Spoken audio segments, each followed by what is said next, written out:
Well, hello there, everybody, and welcome back to another wonderful episode of Two Sons Podcast. I am your co-host here, Philip, and in today's episode, we are going to be continuing our lovely mini-series on season two of House of the Dragon. So today is our final episode, unfortunately, as we have finally reached the finale of season two of House of the Dragon. It has been a long road, but it has been very fun to talk about. So hopefully you guys have enjoyed this little mini-series. You guys have really been crushing it lately on the YouTube and giving a lot of important feedback, whether it's like, through reviews or likes or even comments. So I really appreciate all the love and support that you put into these videos. It really means a lot to me, and it means a lot to my brother as well. It's continuing to help the podcast grow and expand. And I really do appreciate all the love and support. So thank you very much from the bottom of my heart. It really means a lot.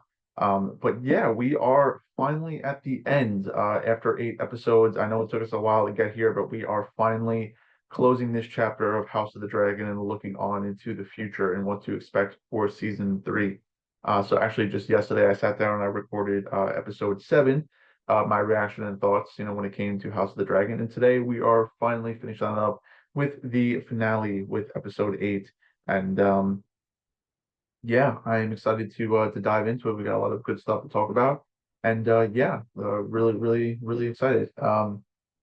So obviously, I've been doing this mini series for a little while now, and I actually had a thought the other on what content I want to continue putting forward, for the podcast and whatnot after this mini series ends. Obviously, for those of you who've been watching the last couple of videos, I've been talking about doing an Alien and Romulus review. I just saw it again for the second time last night. Absolutely love that film. I really want to dive into that film, but then also the franchise as a whole. So if you guys want to hear me talk about, the Alien franchise and kind of go over all the movies, that would be great. Maybe we could do some like live reactions or something like that, where maybe we could like watch the movie together, and then just kind of like, talk about it or whatnot. But otherwise, I mean, if you guys would love to see me break down the Alien franchise and kind of go over each movie and talk about it, please let me know in the comments down below, and then obviously I'll see it based on your feedback, whether it's through reviews or through likes. Um, Besides Alien, I also realized that tomorrow the second season of the Rings of Power show comes out on Amazon Prime Video. And I sat and I watched the first season. I absolutely loved it. I am a huge Lord of the Ring and Hobbit fan, so I'm really excited for the show to come back. Looking at a couple of the trailers, it looks really nice. I'm excited to get into it and delve back into the world of Middle Earth. So if you guys want to see me do maybe like a breakdown or like a mini series on that series as well, please let me know. I would love to break down a little bit more, expand upon Star Wars and some of the other genres that we talk about. So if you guys want to see anything Rings of Power related, it would probably be the same thing that I have been doing for these House of the Dragon videos, where I just kind of talk about the episode and I break it down and I give you my thoughts and opinions. I mean, obviously, I didn't do one for season one. But if anything, maybe I could always do like a quick recap video, and kind of talk about what went down in season one and whatnot. Or maybe we could sit and watch the show together. Who knows? But other than that, that's another idea that I've had. I still want to talk about, D23 and all the announcements that they made for Disney and, what's going on with them. There's still the, Star Wars Acolyte series that I need to finish up, so whether my brother's going to join me for that, if not, I'll probably just be finishing that up on my own. And I have a couple of other ideas that we could explore and look at, for the future. But if any of you have any suggestions, please, let us know on social media, or on Spotify and YouTube. Just leave a comment and let us know what you guys want to see, what you want us to look into, because I would be more than welcome to to sit here and talk about it. But other than that, we're going to dive into how I'm doing today. So obviously my trip to New York is only a few days away, so I've been pretty busy, running errands and, just kind of packing and, getting everything situated. So by tomorrow I'll be fully packed and ready to go to New York. So my settings here will change for a little bit, but I am excited. I'm ready to take that trip up, see some family, spend some time up there, just kind of like relax and decompress. Yeah, like I said, super excited to get that done. Excuse me, sorry. But other than that, I've been doing pretty good. So I still got a couple errands and stuff to run today. But I think, like I said, by tomorrow I'll do most of my packing and laundry and get everything situated. And then I'll just have to wait until Saturday to put the last odds and ends in my car.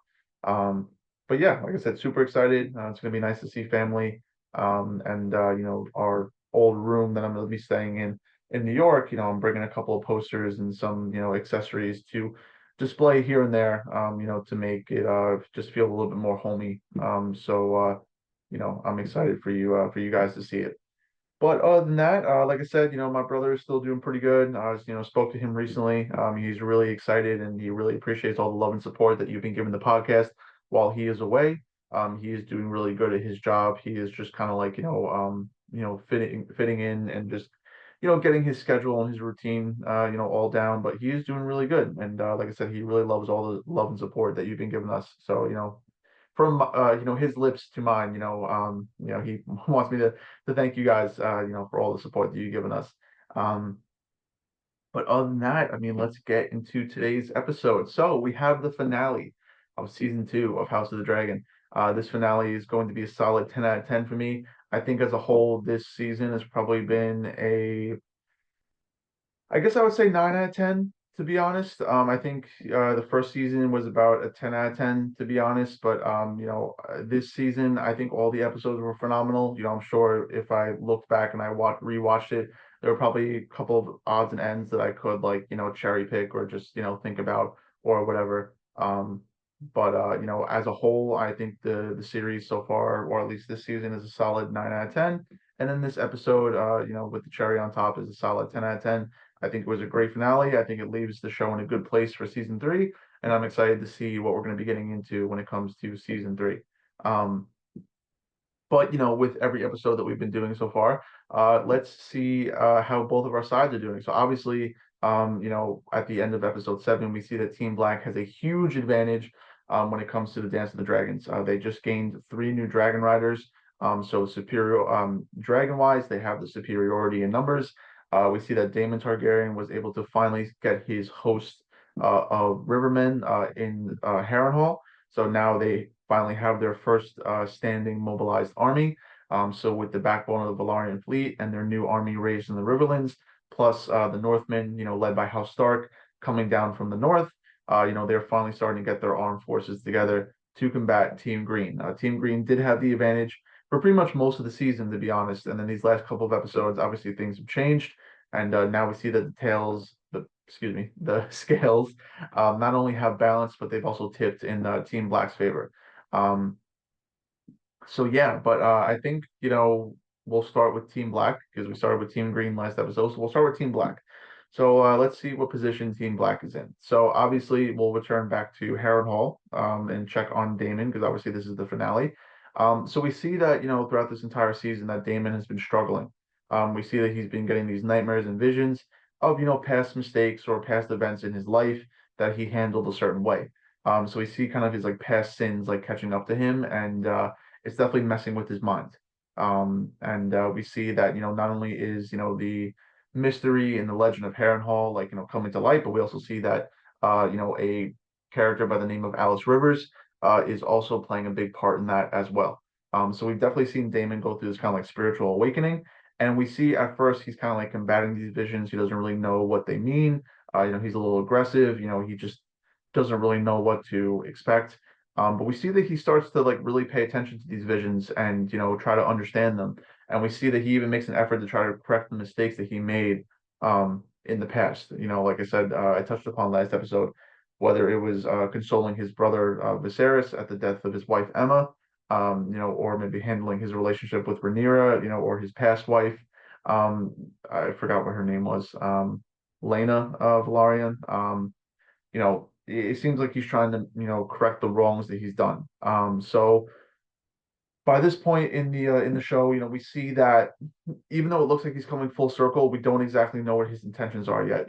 Does he still plan on raising this host for himself and becoming another claimant to the throne, or is he going to be loyal to Queen Rhaenyra and Team Black? Um, we see that Queen Rhaenyra has sent one of the members of her small council down to Harrenhal to see Daemon in the flesh and speak to him directly. We see them interact for a little bit, and we see surprisingly that this member of the small council is actually in Daemon's favor, and he actually tries to persuade Daemon to raise the army in his stead. And he says, the realm does not need a queen; it needs a king. So he actually tries to persuade Daemon to take up this army and this host for himself and put his claim in the ring, in this dance of dragons. And I think this moment right here is part of what kind of solidifies Damon's decision, when it comes to what he's going to do. I think not only that, but then I think we also see later on in the episode, Damon and Alice, they interact for one of the last times this season, and she takes him to the Godswood. And she ends up putting his hand on the Godswood, as like, the sap runs down his hand, and we see that he has a burst of visions, from future events that have not happened yet. We see,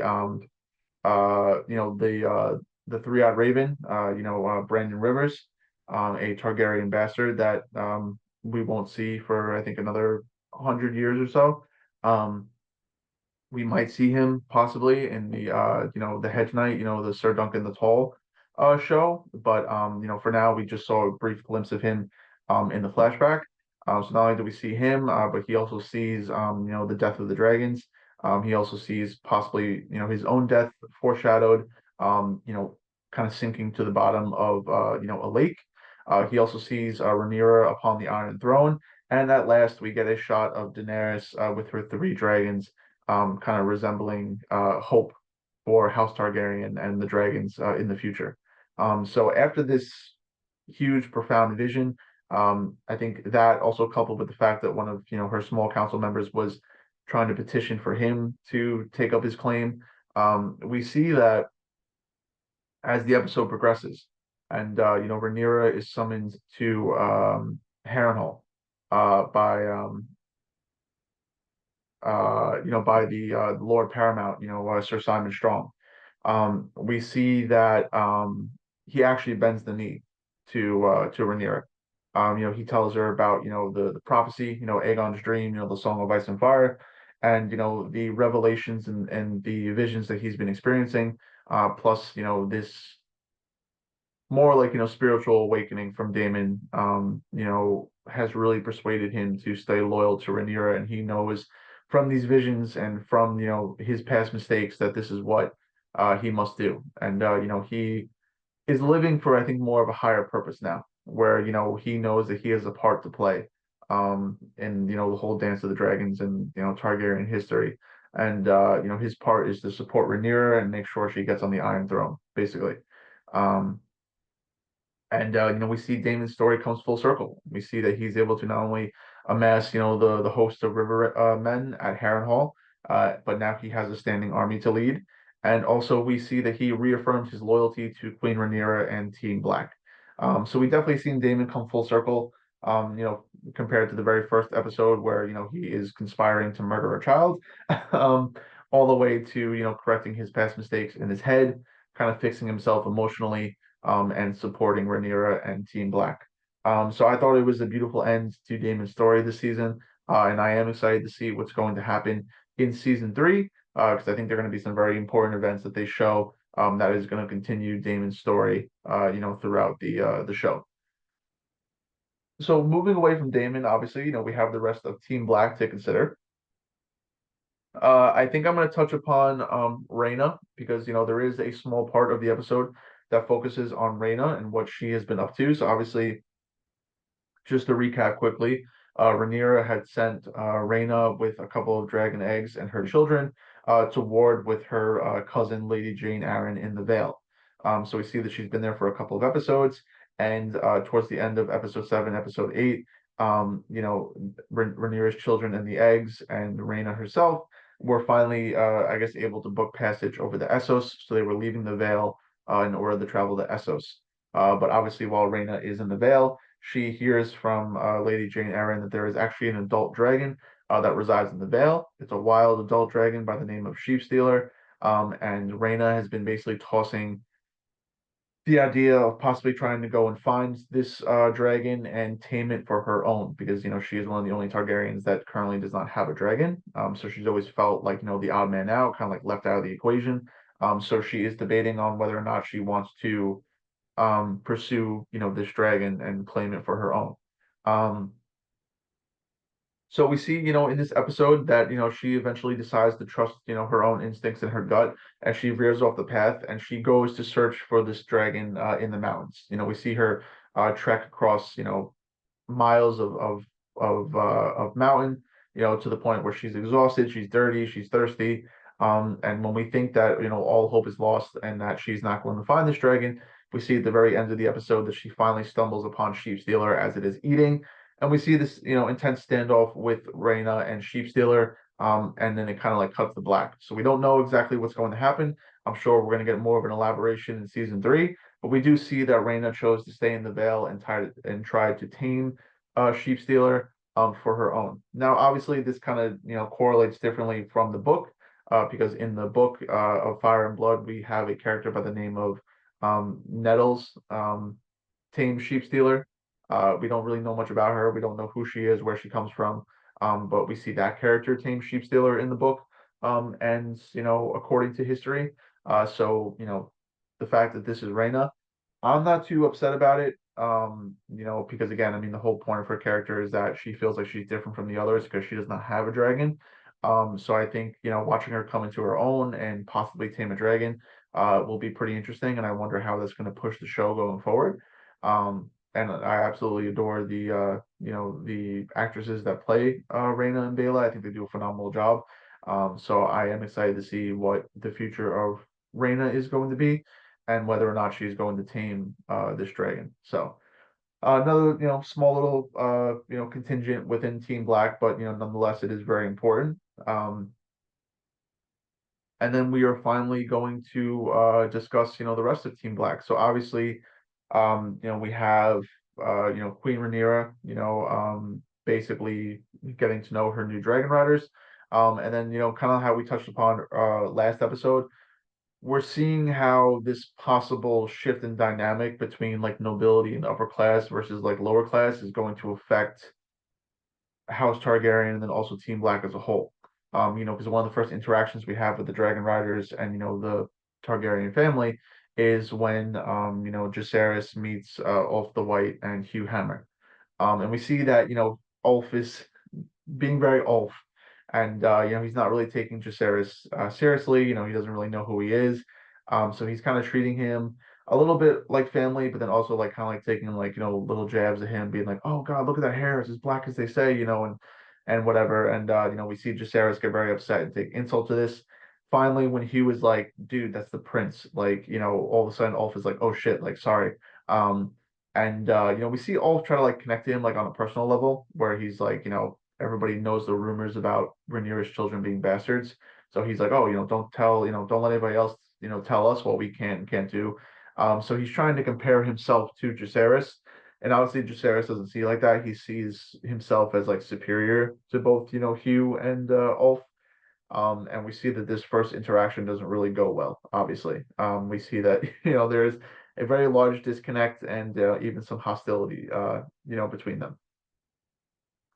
And then moving on further in the episode, we see that, Queen Rhaenyra and her family sit down for dinner with the new Dragon Riders. And again, this is where we see the distinction in classes and upbringings, clash because we see like, Ulf is being extremely rude and, he's asking for more food and kind of cutting off Rhaenyra and not really taking it seriously. It's only until he's like reminded, where he's kind of like put in his place and whatnot. But still, we see that, according to, Ulf, this new ascension to being a dragon rider is kind of going to his head and he's starting just to like, not really care or like, just act however way he chooses. Um, but this gives us a good insight on like what is possibly to come. I mean, is this new twisted conjoined family going to be able to play nice and not butt heads for the greater good, or is their distinction in their upbringing and class going to be the downfall of them? So like we talked about in episode 7, there could be some possible holes in Team Black that could eventually sprout into a whole leak. So we'll have to see what happens in regards to that.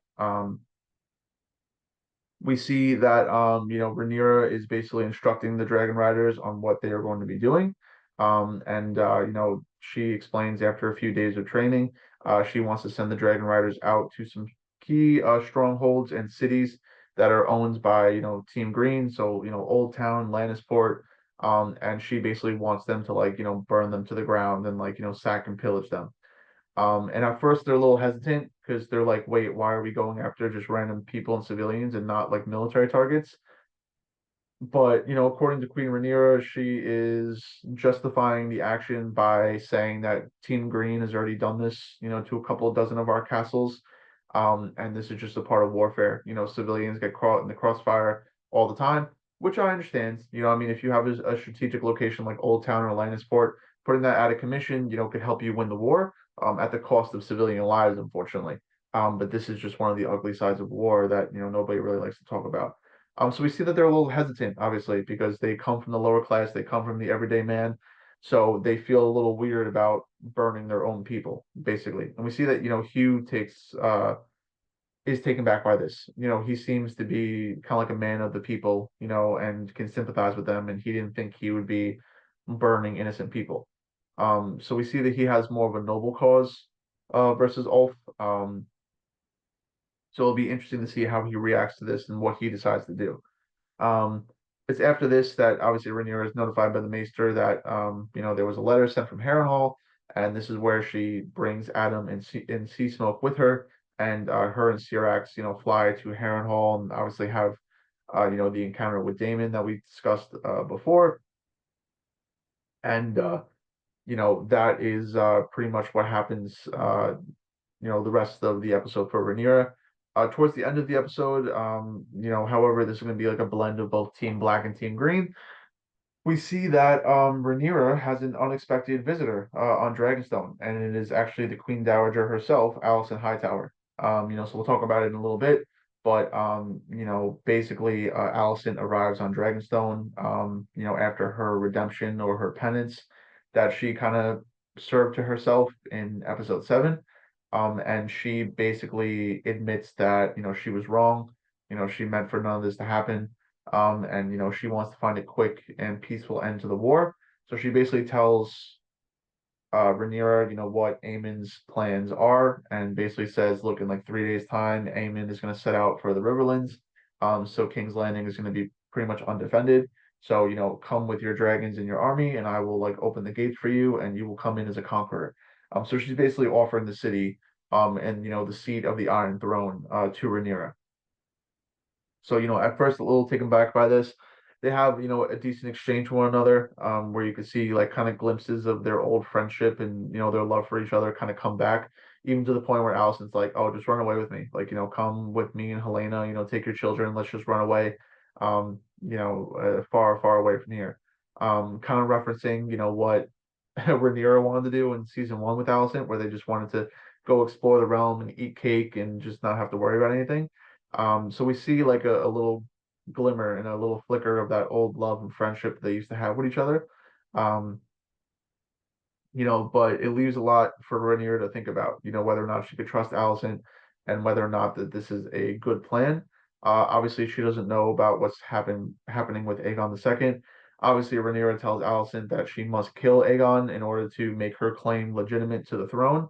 And after some thinking, obviously Alicent agrees to it, brokenheartedly, because obviously that's one of her children. So it's not the easiest thing to do, but she definitely does agree to it. But like you said, with the uncertainty of, King Aegon II and whether or not she could trust Alicent or not, she does have a lot to think about. So we'll be curious to see what she decides to do in season 3, because obviously they're definitely going to show, her decision and what she decides to do. So we'll have to wait and see, unfortunately, until then to figure out what she's going to do or not. Um, so this is going to lead us pretty much in the Team Green, where we just touched upon Aegon II, so we will touch upon him again. Obviously, we see him still going through his like rehabilitation and recovery, and we see that he is still struggling and he is starting to lose hope. Obviously, and this is when we see Lara Strong come in and basically try to motivate Aegon and basically be like, well, your brother is going to kill you, because he is frustrated and he is losing his grip on authority, and he is frustrated that Rhaenyra has more dragon riders. And we see that, early on in the episode, Aemon takes out his frustration on a castle. And Larys thinks that, Aemon is going to come back to King's Landing and kill Aegon, to fully take over authority, and become, the king of, Westeros and whatnot. Um, so with this sudden threat on the horizon, Larys, pretty much exclaims to Aegon that he must work hard and he must bear through the pain and endure, in order to recover, and get back on his feet, and then also to be able to escape King's Landing, and go hide out, so he does not get murdered by his brother. So, Larys goes on to tell Aegon that he took most of the wealth of Harrenhal and the Strong family and put it in the Iron Bank, in Bravos. So, his plan as of now is to take himself and Aegon, over to Essos and go live in Bravos, while this whole conflict, plays out. And then hopefully at the end of the day, if Team Green is victorious, to return to, Westeros, a conquering king, and to, reclaim his seat on the Iron Throne, basically. So at first, Aegon is a little unsure about this, but after getting kind of buttered up and talked about, by Larys, he eventually agrees to it. And we see, towards the end of the episode that they're able to buy passage out of the Red Keep and the city, and it looks like they are on their way to Essos. So I guess we'll have to see in season three if they're actually going to Essos or maybe they're going somewhere else. Obviously, in the book, they end up going somewhere else and events unfold a little differently. Um, so we'll see if they follow that route or if they actually go to Essos or not. But that's basically happening with, what's happening with Aegon. Um, as for Aemon, we see that he is still, slowly, losing his control and authority. We see that, like you said, he's very frustrated, obviously, with Rhaenyra having more dragon riders. So he takes out his frustration on a castle, and then he comes back to King's Landing, and he basically barges into his sister's room and demands her, to mount Dreamfire and come with him to the Riverlands to Harrenhal, so he could stop Daemon's, and his army of Rivermen, before they're able to mobilize and, get on the march. So this is where we start to blend, Team Green in its entirety. Because before that, we see that, Alicent and Helena are having a nice conversation with each other. And, Alicent, after basically being reborn and purified, asks Helena if, she would ever want to leave this place and get out of here and basically take herself, Helena, and, her surviving child, Jahara, and, like leave the city and never look back. And, it seems that Helena is interested. I mean, I don't think they got to talk about it too much more before Aemon walked in, but she wasn't opposed to it. So we see that, this episode, or this season as a whole, that, Alicent and Helena have been really building up their relationship, from the start. And we see that she's not necessarily close to any of her children, but we see that at least, this season, that she has grown a lot closer to Helena, and the two of them are growing a nice mother-daughter, bond. At this time, like I said, this is where Aemon bursts through the door and he like physically grabs his sister and like demands that she basically mount her dragon and come with him to the Riverlands to stop Daemon's, and the Rivermen. And this is where Alicent intervenes and, basically says that this is not right, this is not the way. Don't drag your sister into this. Like, she is like one of the only like pure and noble members of our family. Like, please don't do this. And then after much persuading and, denouncing, eventually Aemon just kind of gives up and he storms away. And in this moment, Alicent is able to prevail and not only, stand up to one of her children, but also be a mother and, protect one of her other children. So we see that that is avoided for the moment being. But we see that Aemon will return later on in the episode, and try to speak to Helena one on one. So we see Helena's on the balcony, as she is like kind of having one of her visions or her dreams, and she's actually able to commune with Daemon.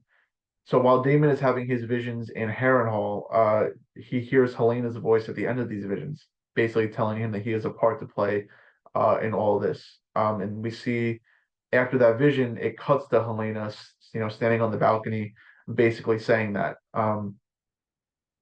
So we always known Helena to be one with visions and seeing the future. So we see her connect, to Daemon in that moment and basically instruct him that he has a part to play in all this. And this is where we see Aemon try to arrive and, take a more nurturing approach when asking his sister. and basically asks again politely to mount Dreamfire and to come with him to the Riverlands to put a stop to Daemon. Um, she refuses. She says that she's not going to burn innocent people. Um, and this is where they have a nice little exchange. And basically Helena tells him that Aegon still has not had plenty of time to rule. She confronts him that he will sit the throne again one day. She confronts him about if Aemond fully intended on burning and killing his brother during the Battle of Rook's Rest, to where we see Aemond getting emotional and he threatens to like have her killed for treason. She claps back by saying it's not going to matter because you're going to be dead long before this dance of the dragons is over anyway, implying that she saw the future and she saw his death, to where he gets more upset and frustrated. And basically after their brief exchange, Helena ends up walking away, and Aemond is not able to successfully convince her to mount Dreamfire and help him. And then this finally brings us full circle to where Alicent acts as one of the maesters for safe passage out of the city, and then this is where she goes to Rhaenyra, and then this is where they have their little exchange. And obviously we see, we talked about the exchange earlier, so we see that after the exchange, the episode basically ends with her walking away and kind of pivots to everybody basically getting ready for the war to escalate. We see Daemon's, in Harrenhal suiting up, with Caraxes and his host of Rivermen. We see, the Northmen and the members of House Stark marching down, through the Twins, finally able to reach the Riverlands. We see the Lannister army on the march. We see, the Hightower army from Old Town on the march, with also a brief shot of the dragon Tessarion with its rider Daeron Targaryen. So we know that the missing brother of Team Green has finally made his appearance, and he is flying overhead with his dragon at the head of this Hightower host. Um, we also see Tywin Lannister coming back from Essos after making a deal with the Triarchy, and I don't remember the name of the captain that he recruits, but basically sailing at the head of this massive Triarchy fleet. Sailing back to Westeros in the hopes of defeating the Velaryon blockade. We see Corlys and the Velaryon blockade getting ready to set sail. So we see a lot of missing pieces. I know we forgot to cover it, so we'll briefly cover it right now. When it comes to Team Green, we see Tywin Lannister has been sent to Essos to try to, extend diplomacy with the Triarchy, in order to recruit their services to help them fight House Velaryon and hopefully, break the blockade that is currently, putting a chokehold on King's Landing. So we see after much discussion, he meets the captain, who turns out to be a woman. I don't remember her name, but we see that they have an interesting exchange. We see that she requests that they fight. They basically mud wrestle to where he's able to come out on top and be victorious. And after that impressive show, she invites him to dinner. And after a nice, lovely evening, not only does he get the support of the captain and the Triarchy, but he also gets requested to have sex with her wives and bear children by them. So our man Thailand is having a pretty interesting time in Essos, to be honest. It seems like Essos is the place to be.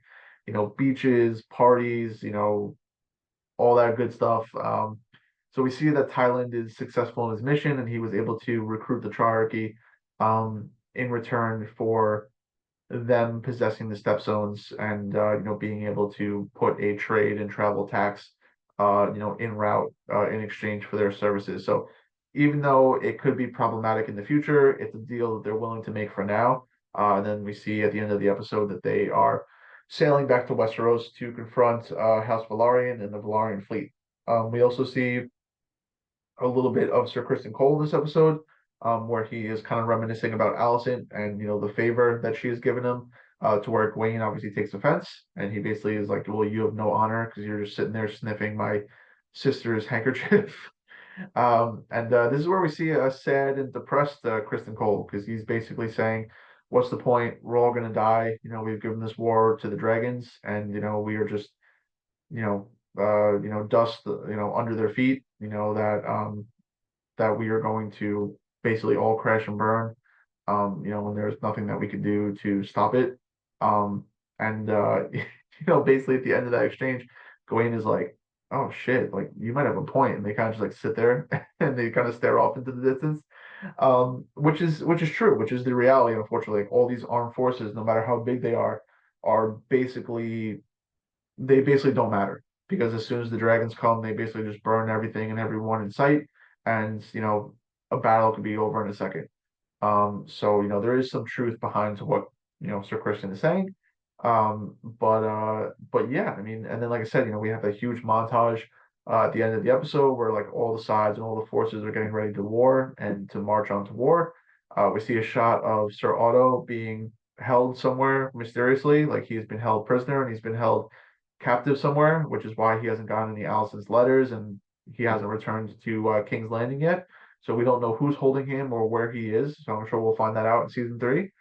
And that's pretty much it, to be honest. That is the finale of season two of House of the Dragon in a nutshell. Which kind of brings us to what we expect to see for season three. Obviously, we see that all the sides are marching to war, so we're going to see a couple more battles.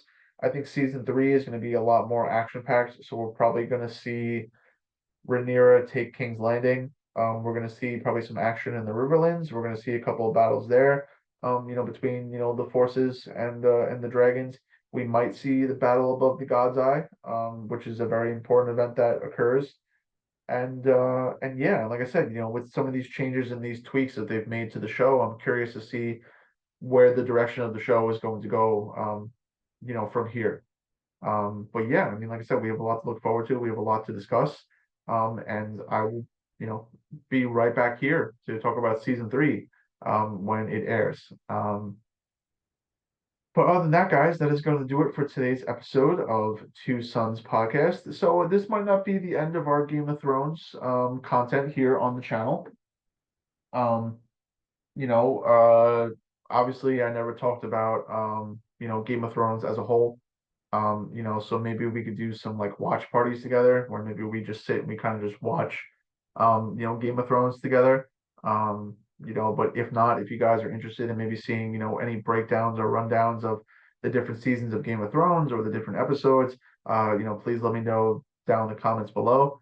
If you guys want like maybe any history or any lore videos on any of, the houses of, Westeros or, even Essos, please let me know. Obviously, we have the Hedge Knight series that I believe is airing next year. So we won't have to wait too much longer for some Game of Thrones content. So if you guys want to see a breakdown and review of that show, like I did with House of the Dragon, like I said, please let me know. And like I said, those ideas that I pitched to you guys earlier about, the Rings of Power, and Alien, again, please let me know if you guys want to see something like that. I think it'll be really fun to do something like that. And yeah, but other than that, again, I would give this episode a solid 10 out of 10. Like I said, I think some of the key points to take away from this episode is, both sides are mobilizing for war. A bunch of armies and navies and dragons are on the march. When it comes to Team Black, obviously, right now they have the superiority and they have the advantage. And Team Green looks to be in a little bit of a disarray. So we'll see what repercussions those are going to have when it comes to season three. But other than that, like I said, solid 10 out of 10. I think I would give the season as a whole a solid 9 out of 10. It was pretty good. There were probably some flaws here and there, just like every show, but I think overall I would give it a solid 9 out of 10, and I'm really excited for season three and to see what they're going to do. Um, but with that being said, again, thank you guys for coming out to another wonderful episode of Two Sons Podcast, where we sat and we discussed the finale of season two of House of the Dragon. So if you're wondering where you could find more content like this and just more information about us and our podcast, you could find us on Instagram, X, formerly known as Twitter, and Facebook, all under Two Sons Podcast. That is with an O, not a U, because we are two brothers. You can also find us on TikTok at Two Sons YouTube, as well as Spotify and YouTube, all under Two Sons Podcast. Again, that's with an O, not a U, because we are two brothers. Um, I'm thinking about maybe taking the control of the social medias away from my brother, to be honest, because he hasn't really been posting too much on the Instagrams and the social medias. He's kind of been using it more as like a personal page, and I want you guys to actually be able to go to these social medias and these apps and actually get some content from us. So I am tempted to maybe just turn my own social medias into the podcast. So the way I see it, we might just have maybe just a Instagram and a Twitter. Maybe we'll take the Facebook off for now, but we'll probably have an Instagram, Twitter, and TikTok. But I'll probably talk about it with my brother off camera, and we'll go from there. Um, but uh, but yeah, I mean, again, check us out on those. Again, this episode is going to be dropping a week from now. So as I just said that, it's not going to mean anything to you guys. But just be on the lookout for this episode when it posts. And like I said, be on the lookout for a couple of other episodes, for your guys' viewing pleasure. But again, thank you guys so much for coming out to another wonderful episode. Until I see you again, please be safe. Have a good day, have a good morning, good afternoon, good evening.